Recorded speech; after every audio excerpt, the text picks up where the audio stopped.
નમસ્કાર મિત્રો. ધોરણ 10 વિષય સંસ્કૃત પાઠ 19 સત્યમ મયુરઃ એનો આપણે ભાગ 1 જોયો. હવે એના પછીનું ભાષાંતર આપણે ભાગ 2માં જોઈશું. ભાગ 1ની અંદર આપણે પહેલા પાનાનું ભાષાંતર જોયું. શાંડિલ્ય એ પરિવ્રાજક એટલે કે એના યોગી ગુરુ સાથે ભિક્ષા માંગવા માટે નગરમાં જાય છે અને ત્યાં બગીચો હોય છે. સંન્યાસી એને બગીચામાં પહેલાં પ્રવેશ કરવાનું કહે છે. ત્યારે શાંડિલ્ય ના પાડીને એનું કારણ જણાવતા કહે છે કે પુરાણો જાણતી મારી માતા પાસેથી મેં સાંભળ્યું છે કે બગીચામાં અશોકના પાંદડાની પાછળ વાઘ છુપાયેલો રહે છે. એવું બહાનું કાઢીને શાંડિલ્ય બગીચામાં પ્રવેશ કરતો નથી અને સંન્યાસી શાંડિલ્યના કહેવા પ્રમાણે પહેલાં પ્રવેશ કરે છે. ત્યાં સુધી આપણે ભાષાંતર કર્યું હતું. હવે એના પછીનું ભાષાંતર જોઈએ.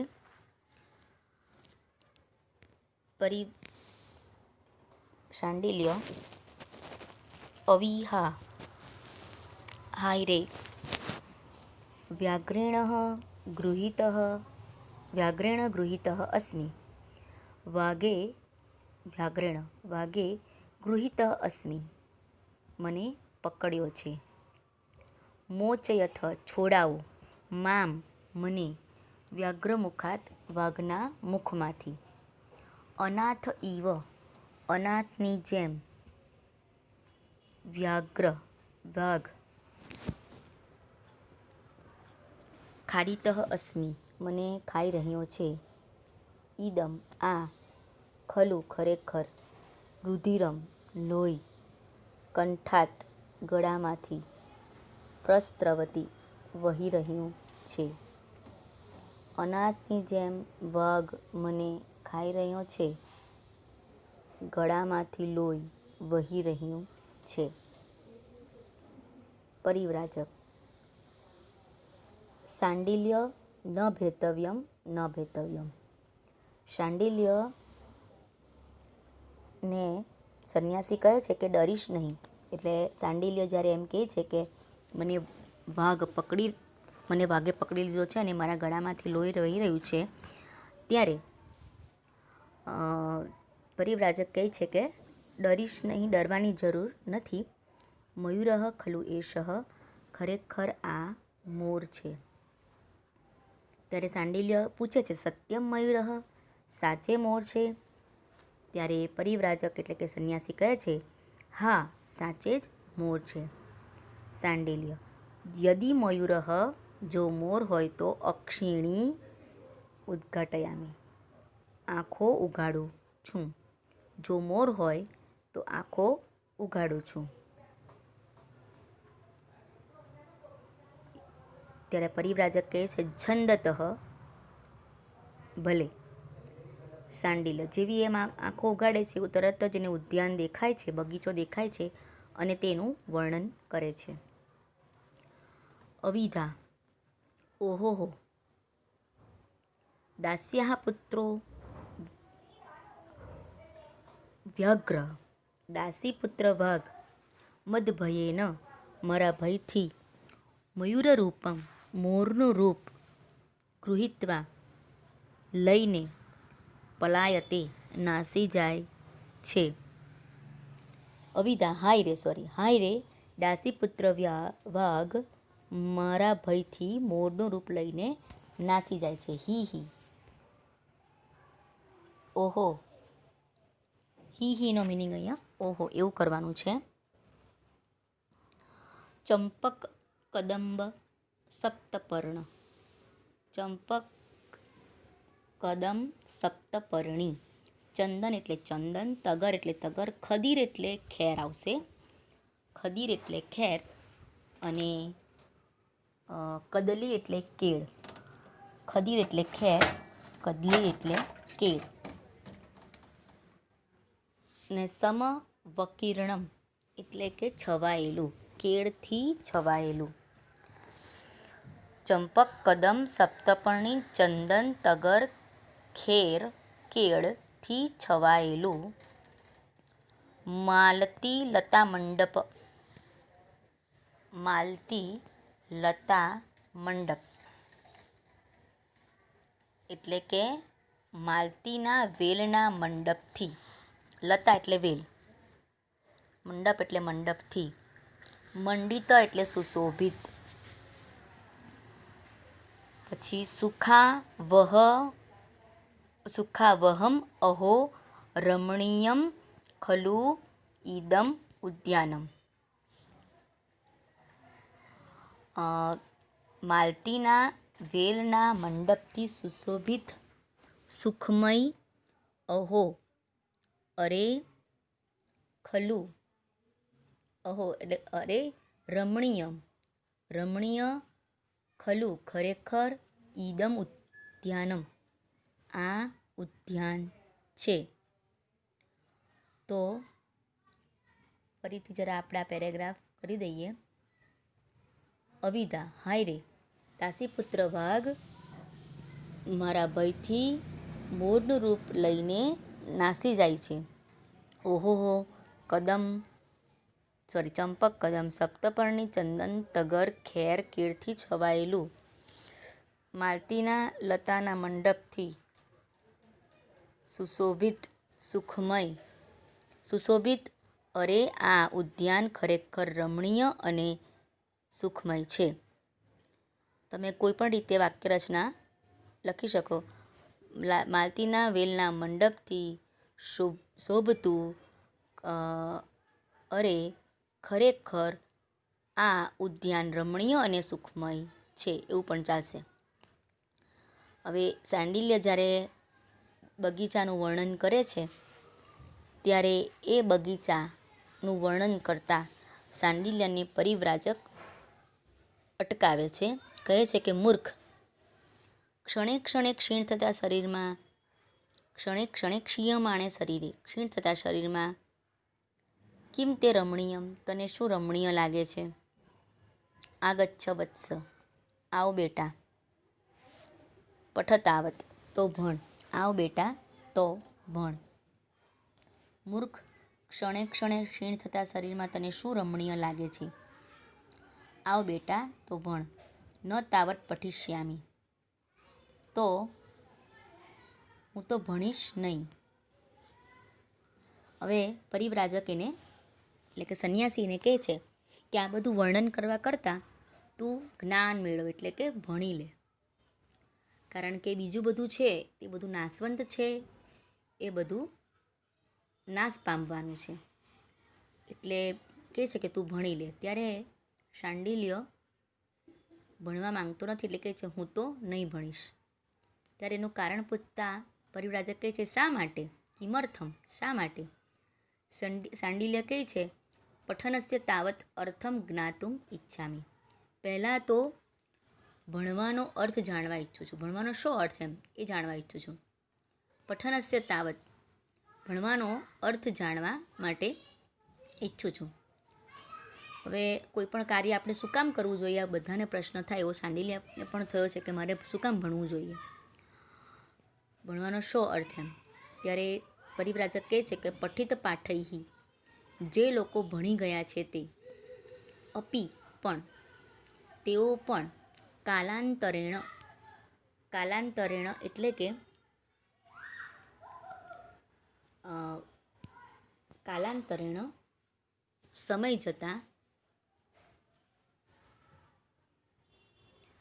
જતાં ભણવાનો અર્થ જાણતા હોય છે. ફરીથી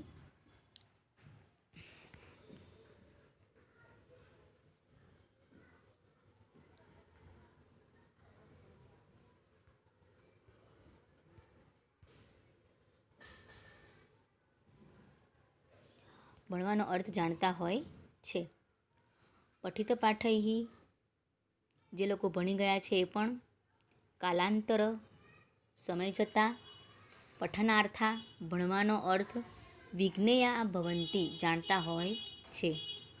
એટલે જે લોકો અત્યાર સુધી ભણી ગયા છે એ લોકોને પણ તરત ખબર નથી પડતી. જ્યારે જ્યારે જરૂર પડે ત્યારે આપણે વિદ્યાનો ઉપયોગ કરીએ છીએ અને એ રીતે આપણને વિદ્યાનું મહત્ત્વ સમજાય છે. જે લોકો ભણી ગયા છે તેમને પણ સમય જતાં ભણવાનો અર્થ જાણતા હોય છે. તસ્માત તેથી પઠતાવત તેથી તું ભણ. ત્યારે સાંડિલ્ય બીજો પ્રશ્ન કરે છે કે ભણવાથી શું થશે?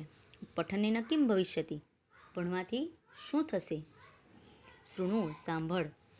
પઠનેન વિના ન પ્રાપ્યતે વિદ્યા ભણ્યા વગર વિદ્યા પ્રાપ્ત થતી નથી. પઠનેન વિના વિના સાથે બીજી વિભક્તિ અને પાંચમી વિભક્તિ આવે એટલે ભણ્યા વિના વિદ્યા પ્રાપ્ત થતી નથી. ન વિદ્યા વિના સૌખ્યમ વિદ્યા વગર સુખ પ્રાપ્ત થતું નથી.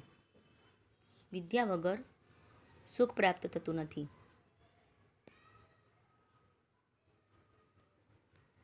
વિદ્યા વગર સૌખ્યમ એટલે સુખ, નરાણામ એટલે મનુષ્યને સુખ પ્રાપ્ત થતું નથી. ધ્રુવમ એટલે ચોક્કસ. એટલે વિદ્યા વિના નરાણામ વિદ્યા વગર મનુષ્યને ધ્રુવમ ચોક્કસ સૌખ્યમ ન જાયતે સુખ પ્રાપ્ત થતું નથી. વિદ્યા વિના મનુષ્યને સુખ પ્રાપ્ત થતું નથી. એટલે પરિવ્રાજક સમજાવે છે ત્યારે શાંડિલ્ય પ્રશ્ન પૂછે છે કે ભણવાથી શું થશે? તો કે ભણ્યા વિના મનુષ્યને વિદ્યા પ્રાપ્ત થતી નથી અને વિદ્યા વિના મનુષ્યને ખરેખર ચોક્કસ સુખ પ્રાપ્ત થતું નથી. અતઃ આથી ધર્મ અર્થ મોક્ષેભ્ય ધર્મ અર્થ અને મોક્ષેભ્ય વિદ્યાભ્યાસ સમાચરિત. ધર્મ અર્થ અને મોક્ષ માટે વિદ્યાભ્યાસ સમાચરિત કરવો જોઈએ. આપણા મનુષ્ય જીવનના 4 પુરુષાર્થ છે ધર્મ અર્થ કામ અને મોક્ષ. તો એમાંના 3 પુરુષાર્થ ધર્મ અર્થ અને મોક્ષ એ વિદ્યાથી આપણને પ્રાપ્ત થાય છે. તો અહીંયા પાઠ પૂરો થાય છે. ફરી આપણે એકવાર ભાષાંતર જોઈ લઈએ.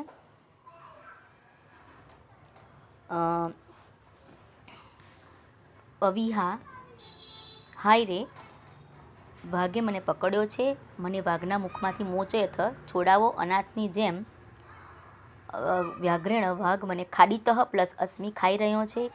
આ ખરેખર ગળામાંથી લોહી વહી રહ્યું છે. એ ગળામાંથી પાંચમી વિભક્તિ થશે એટલે કંઠાત આપેલું. તમને ખાલી જગ્યામાં કદાચ પૂછાય તો કંઠાત આવશે.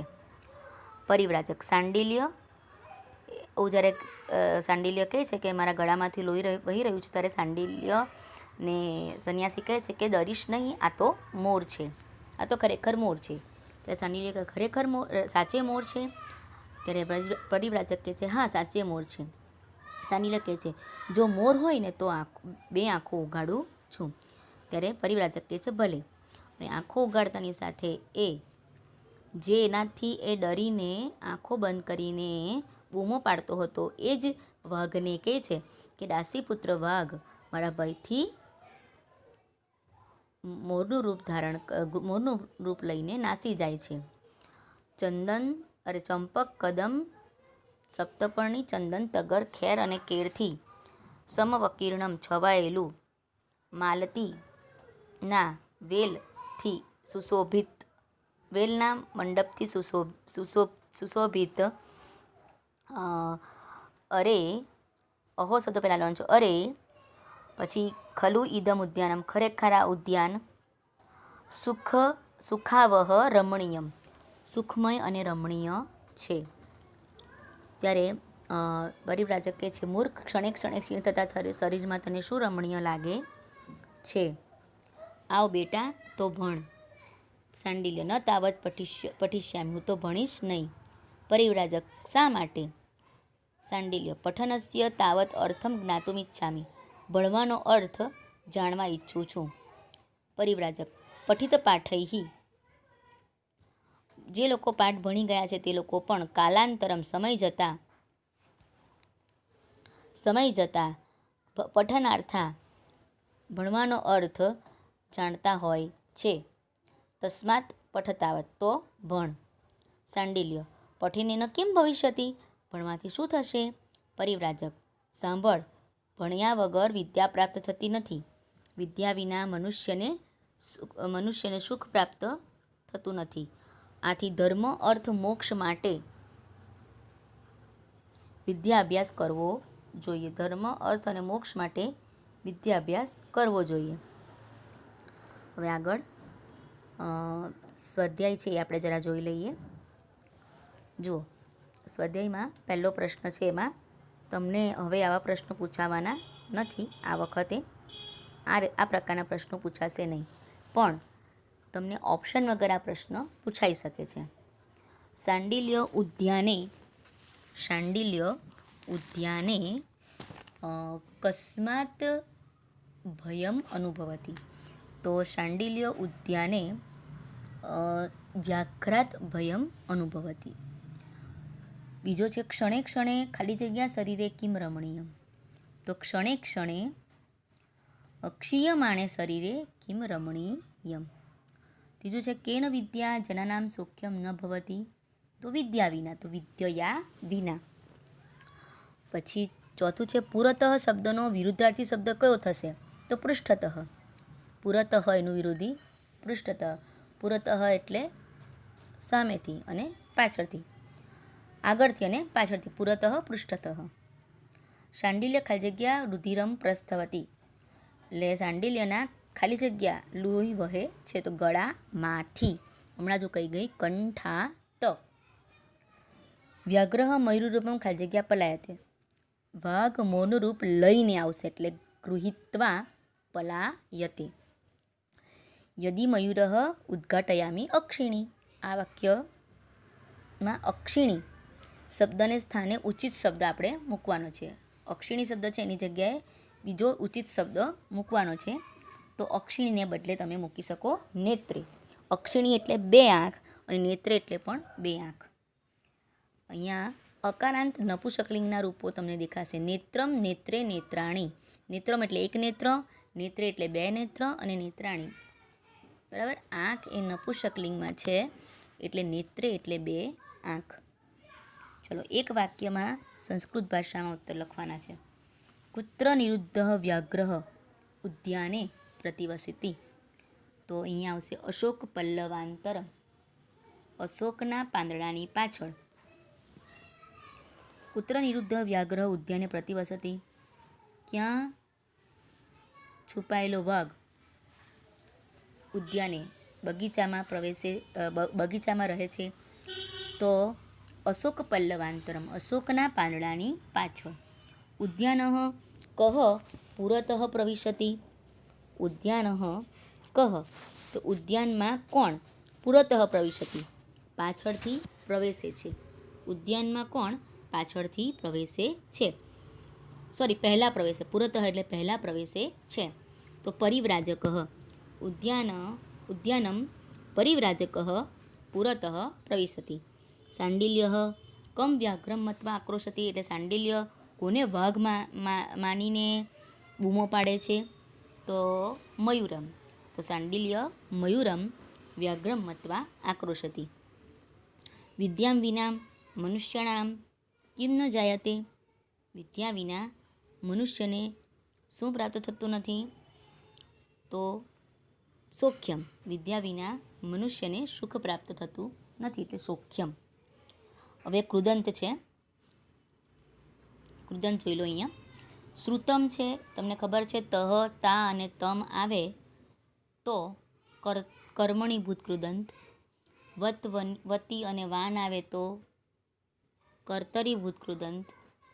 ત્વા, ય અને ત્ય આવે તો સંબંધક, અને તુમ આવે તો હેત્વર્થ કૃદંત થાય. અહીંયા અને એક બાકી રહી ગયું. યહ, યમ આવે, યા આવે, યૌ આવે, યાહા આવે, યાની આવે તો વિદ્યર્થ કર્મણી કૃદંત થશે, વિદ્યર્થ કૃદંત થશે. તો અહીંયા શ્રુતમ છે એટલે અહીંયા થશે કર્મણી ભૂત કૃદંત. નિરુદ્ધ એ પણ તહ તહની જેમ છે. તમ તહ અને તા 3 આવે કર્મણીમાં, તો અહીંયા કર્મણી થશે. તવ્યમ યમ આવ્યું એટલે વિદ્યર્થ કૃદંત થશે. વિઘ્ને યાહા આવ્યું એટલે વિદ્યર્થ કૃદંત થશે. અને રમણી યમ એ પણ વિદ્યર્થ કૃદંત થશે. હવે આગળ જોઈએ. સમાસ છે વ્યગ્ર મુખાત, તો વાઘના મુખમાંથી, વાઘના મુખ, ના એટલે ષષ્ઠી. ધર્મ અર્થ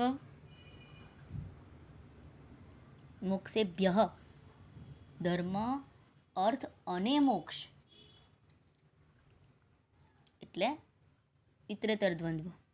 પઠિત પાઠૈઃ એટલે જેઓ પાઠ ભણી ગયા છે તે, એટલે બહુવ્રીહી સમાસ થશે. મયુર રૂપમ, મોરનું રૂપ, નું આવશે એટલે ષષ્ઠી તત્પુરુષ થશે. અને 5મું છે પઠનાર્થા, ભણવાનો અર્થ એટલે ષષ્ઠી તત્પુરુષ થશે. હવે વચન અનુસાર આપણે ધાતુના રૂપો લખવાના છે. જો અહીંયા પહેલું છે પ્રવિશ આપ્યું છે, તો પ્રવિશ ધાતુરૂપ એટલે કે ક્રિયાપદ. તો અહીંયા ક્રિયાપદ આપેલું છે પ્રવિશ, અને કોઈ પણ પ્રત્યય લગાડેલો નથી. તો એવું એક જ રૂપ છે જેમાં કોઈ પ્રત્યય નહીં લગાવે, અને એ છે આજ્ઞાર્થમાં. આજ્ઞાર્થમાં મધ્યમ પુરુષ એક વચનમાં એક પણ પ્રત્યય લગાવેલો હોતો નથી. તો પ્રવિશ એટલે ડેશ, તમ ત, પ્રવિશ, પ્રવિશતમ, પ્રવિશત, પ્રવિશ, પ્રવિશતમ, પ્રવિશત. પછી ખાલી જગ્યા અંતિ જ પ્રત્યય છે. જો પ્રસ્ત્રવંતી, તો તી તહ અંતિ એટલે પ્રસ્ત્રવતી, પ્રસ્ત્રવંતઃ, પ્રસ્ત્રવંતી, પ્રસ્ત્રવતી, પ્રસ્ત્રવતઃ, પ્રસ્ત્રવંતી. પછી છે પઠ, ઉપર જે પહેલાં જેવું જ છે. પઠ, પઠતમ, ડેશ તમ ત, તો પઠ, પઠતમ, પઠત. સમાચરિત, ઇત એ વિદ્યાર્થનો પ્રત્યય છે, બરાબર છે, વિદ્યાર્થ. તો વિદ્યાર્થમાં ત, ઇત, ઇતામ, ઇયુહુ એવું થશે. ઇત તો આપેલું છે, ઇતામ અને ઇયુહુ. સમાચરે તામ, સમાચરે યુહુ, ઇત, ઇતામ, ઇયુહુ. સમાચરેત, સમાચરેતામ, સમાચરે યુહુ. હવે આવશે પ્રશ્ન 6. માતૃભાષામાં એના જવાબ આપવાના છે. શાંડિલ્ય ઉદ્યાનમાં પ્રવેશતા કેમ ભય અનુભવે છે? આગળ થઈ ગયો છે, છતાં એકવાર પાછા જોઈ લઈએ. શાંડિલ્ય ઉદ્યાનમાં પ્રવેશતા કેમ ભય અનુભવે છે? તો એનો જવાબ આવશે કે એની માતા, જે પુરાણો જાણતી હતી, એની માતા પાસેથી એણે સાંભળ્યું હતું કે અશોકના પાંદડાની પાછળ વાઘ છુપાયેલો રહે છે. આથી શાંડિલ્ય ડરને કારણે ઉદ્યાનમાં પ્રવેશતા ભય અનુભવે છે. પોતાને વાઘે પકડ્યો છે એમ માનીને શાંડિલ્ય કેવી બૂમો પાડે છે? તો પોતાને વાઘે પકડ્યો છે એમ માનીને શાંડિલ્ય એવી બૂમો પાડે છે કે હાય રે, મને વાઘે પકડ્યો છે. મને વાઘ અનાથની માફક ખાઈ રહ્યો છે. મને વાઘના મુખમાંથી છોડાવો. આ મારા ગળામાંથી લોહી વહી રહ્યું છે. ફરીથી બોલી જાઉં. હાય રે, વાઘે મને પકડ્યો છે, મને વાઘના મુખમાંથી છોડાવો. વાઘ મને અનાથની જેમ ખાઈ રહ્યો છે. આ ખરેખર ગળામાંથી લોહી વહી રહ્યું છે. પછી આગળ શાંડિલ્યએ કરેલું ઉદ્યાનનું વર્ણન. શાંડિલ્યએ કરેલું ઉદ્યાનનું વર્ણન. તો એની અંદર શાંડિલ્ય જે પ્રવેશતાની સાથે જે ઉદ્યાનનું વર્ણન કરે છે તે, તો બધા પહેલાં ઝાડના નામ છે. ચંપક, કદમ, સપ્તપર્ણી, ચંદન, તગર, ખેર, કેળથી છવાયેલું માલતીના વેલના મંડપથી સુશોભિત આ ઉદ્યાન ખરેખર સુખમય અને રમણીય છે. બરાબર. ભણવાનો અર્થ કોણ ક્યારે સમજી શકે છે? ભણવાનો અર્થ જે લોકો ભણી ગયા છે તે સમય આવે ત્યારે સમજી શકે છે. વિદ્યા અભ્યાસ શા માટે કરવો જોઈએ? તો ભણ્યા વિના મનુષ્યને વિદ્યા પ્રાપ્ત થઈ શકતી નથી. વિદ્યા વિનાના મનુષ્યને સુખ પ્રાપ્ત થતું નથી. તેથી ધર્મ, અર્થ અને મોક્ષની પ્રાપ્તિ માટે મનુષ્યએ વિદ્યા અભ્યાસ કરવો જોઈએ. તો અહીંયા એનું આખું સ્વાધ્યાય પૂરું થાય છે. મિત્રો, આના શબ્દના અર્થ મેં તમને આગળ પણ જણાવ્યું છે એ પ્રમાણે ટિપ્પણીમાંથી તમારે શબ્દના અર્થ લખવાના રહેશે. આના શબ્દના અર્થ સહેલા હોવાથી તમને ટિપ્પણીમાં જે શબ્દોના અર્થ આપ્યા છે એ બધા શબ્દોના અર્થ તમારે લખવાના રહેશે. મિત્રો, આ જે પાઠ છે એમાંથી તમને ટૂંકનોંધ પૂછાઈ શકે. પરિવ્રાજક. તો પરિવ્રાજકનો આપણે મિનિંગ લખવાનો છે. પરી પ્લસ વ્રજ એ ધાતુ પરથી આ શબ્દ બનેલો છે. એનો જે છે અર્થ એવો થાય કે પોતાના સર્વસ્વનો ત્યાગ કરીને સંન્યાસ્ત આશ્રમમાં જે પ્રવેશ કરે છે તેને પરિવ્રાજક કહેવામાં આવે છે. પરિવ્રાજક એટલે સંન્યાસી. સર્વસ્વનો ત્યાગ કરીને જે સંન્યાસ્ત આશ્રમમાં પ્રવેશે છે તો તેને પરિવ્રાજક કહેવામાં આવે છે. અને તે આ જે શબ્દ છે એમાં વ્યક્તિ પોતાના પરિવારનો ત્યાગ કરીને સંસારના કાર્યોમાંથી નિવૃત્તિ લઈને તપશ્ચર્યામાં જીવન ગુજારે છે. ભગવાનની ભક્તિમાં અને તપસ્યામાં જીવન ગુજારે છે. અને ગુરુના રૂપમાં તે શિષ્યોને સાચો બોધ આપે છે. તે લોકોને વિદ્યાનું મહત્ત્વ અને સમયનો સદુપયોગ સમજાવે છે. ચાલો, હવે બીજો એક ટૂંકમાં પૂછાઈ શકે, શાંડિલ્ય. તો શાંડિલ્ય એ શરૂઆતથી જ લખવાનું કે સત્યમયુર પાઠમાં જે પાઠ ભગવન દંચુકિયમ નામના પ્રહસનમાંથી લેવામાં આવ્યો છે તેમાં ગરીબ શાંડિલ્યને સરળતાથી જમવાનું મળી રહે એ માટે ગૃહ ત્યાગ કરીને પહેલાં તો બૌદ્ધ સાધુ બની જાય છે. પરંતુ તેમાં વારંવાર ઉપવાસ કરવાના આવતા હોવાથી તે બૌદ્ધ સાધુની સંગત છોડીને યોગી સાધુનો વેશ ધારણ કરે છે અથવા શિષ્ય બને છે. અહીં પણ તેને ભોજનમાં રસ હોય છે. એટલે અહીંયા જ્યારે યોગી પાસે આવે છે ત્યારે પણ એને ભોજનમાં જ રસ હોય છે. અને પણ તેના ગુરુ તેને ભણવાની ફરજ પાડે છે. અને દરરોજ ભિક્ષા લેવા માટે નગરમાં આવતા ગુરુ અને શિષ્ય એક દિવસ સમય કરતાં વહેલા નગરમાં આવી જાય છે. અને ત્યારે સમયની કિંમત સમજનાર ગુરુ પોતાના શિષ્ય શાંડિલ્યને આ સમય દરમિયાન જે બગીચો રસ્તામાં છે એ બગીચામાં થોડું ભણી લેવાનું કહે છે. અને ઉદ્યાનમાં આ શાંડિલ્ય વાઘનો ભય ઊભો કરીને હાસ્યરસ જન્માવે છે. તો આ રીતે આ બે ટૂંકનોંધ પૂછાઈ શકે એમ છે. તો એ આપણે તમારે તૈયાર રાખવાની છે. તો તમે નીચે એક લખી નાખો. એક બીજો પ્રશ્ન તમારે જાતે લખવાનો છે. પ્રશ્ન 7 મેં તમને સમજાવી દીધું છે. પ્રશ્ન 7માં ટૂંકનોંધ પહેલી પરિવ્રાજક અને બીજી શાંડિલ્ય, આ બંને ટૂંકનોંધ તમારે લખવાની છે. તો આટલું આપણે કરી નાખવાનું છે. ટિપ્પણી જે ચોપડીમાં શબ્દ આપ્યા છે એમાંથી લખવાની છે. ત્યારબાદ ભાષાંતર અને ત્યારબાદ સ્વાધ્યાય લખવાનું રહેશે. અસ્તુ.